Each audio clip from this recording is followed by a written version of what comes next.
Hey, it's Key. Welcome back to another video of my random thoughts that I feel like everybody needs to hear. And today, this one specifically, I just needed to come on here and say that you should just do it scared.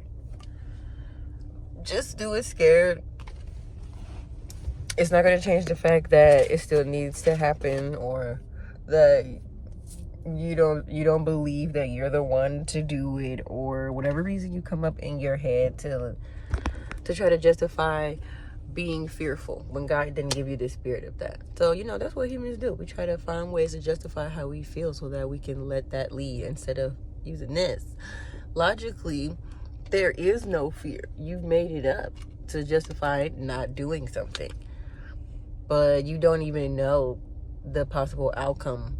You don't even know the outcome of what comes after something that you haven't done yet.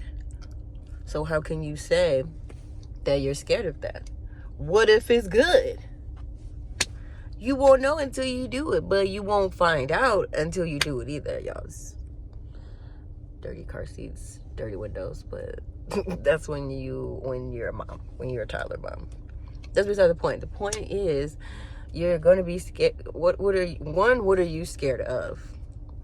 What is it that you're afraid of? And whatever reasoning that you have, that's just your excuse. So you could just keep that, because you don't need that. I'm going to let y'all in on something.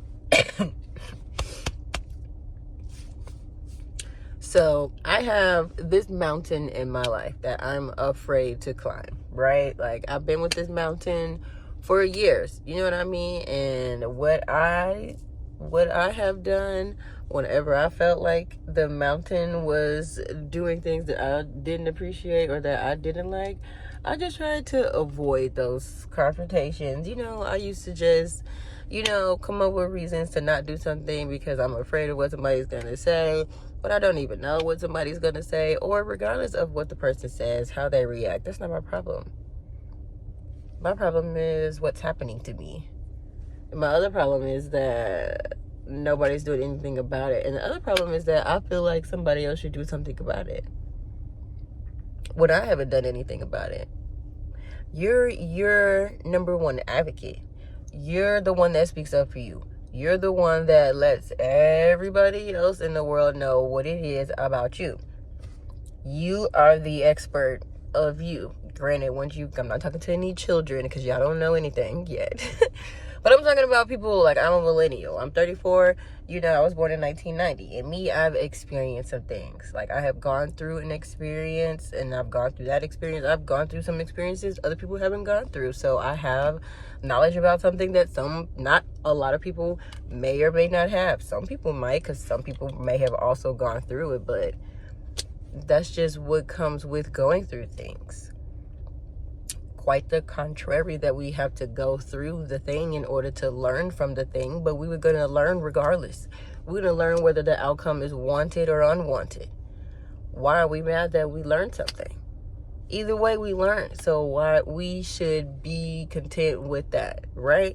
So either way, we're going to learn whether the outcome is what we thought it was or the outcome wasn't what we thought it was. We're going to learn something regardless, right? So now we know something about ourselves when we try something.